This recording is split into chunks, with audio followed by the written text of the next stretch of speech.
چلیں بسم اللہ الرحمن الرحیم۔ پہلے آپ سب کی آمد پہ بہت مشکور ہوں کہ آپ شارٹ سے نوٹس پہ تشریف لائے۔ آج کی اس پریس کانفرنس کے دو اغراض و مقاصد ہیں۔ پہلا جو مقصد ہیں وہ آپ کے سامنے ہمارے ممبر نیشنل اسمبلی پاکستان تحریک انصاف کے ندیم خیال کو آپ کے سامنے لانا تھا، جن کے بارے میں دعویٰ کیا تھا پرویز خٹک کے گروپ نے کہ ندیم خیال جو ہیں وہ اس کے گروپ میں انہوں نے شمولیت اختیار کی ہیں۔ جس دن پشاور کی شادیال میں اس گروپ کی فارمیشن کا فنکشن منعقد ہوا، جس میں بہت سارے پاکستان تحریک انصاف کے ممبران اسمبلی کو اغوا کر کے لایا گیا تھا، انہی میں سے ایک اغوا کنندگان میں ندیم خیال صاحب بھی تھے۔ ندیم خیال صاحب جو ہیں 2022 میں خیال زمان صاحب جو ان کے والد مرحوم ہیں، ان کے انتقال کیے جانے کے بعد جو ہے الیکشن کے نتیجے میں ممبر نیشنل اسمبلی پاکستان تحریک انصاف کے ٹکٹ پہ منتخب ہوئے۔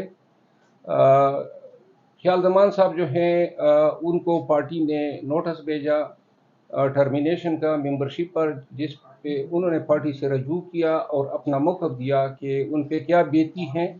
تو یہ اپنی روداد آپ کے سامنے بیان کریں گے کہ کس طرح وہ پرویز خٹک کے فنکشن میں پائے گئے۔ جناب خیال زمان صاحب۔ بسم اللہ الرحمن الرحیم۔ ندیم خیال صاحب، السلام علیکم۔ میرا نام ڈاکٹر ندیم خان ہے۔ میرے والد مرحوم حاجی خیال زمان صاحب، وہ بھی پچھلے 10 سال سے 2 بار الیکٹڈ MNA ہیں انگو سے، PTI کی طرف سے، اور ان کی خدمات اور ان کی وفاداری کسی سے چھپی نہیں ہے PTI کے لیے اور پاکستان کے لیے۔ جب وہ کینسر کے آخری سٹیج میں تھے تو اس وقت بھی وہ PTI کے ساتھ کھڑے تھے، اور ایک بل کے حق میں ووٹ دینا تھا، اس کے لیے ہم 2 بندے ان کو کندھا دیکھ کے ہم لوگ ان کو پارلیمنٹ لے کے آئے اور انہوں نے ووٹ دیا۔ تو میں بھی حاجی خیال زمان صاحب کا بیٹا ہوں۔ PTI کے ساتھ وہی وفاداری ہے جو میرے والد صاحب کی تھی، اور اس پہ کسی کو شک نہیں ہونا چاہیے۔ اور یہ جو کچھ ہوا اس میں میری کوئی رضا نہیں تھی۔ میں گیا تھا، بچے میرے باہر تھے، میں بھی ان سے ملنے عید کے لیے گیا۔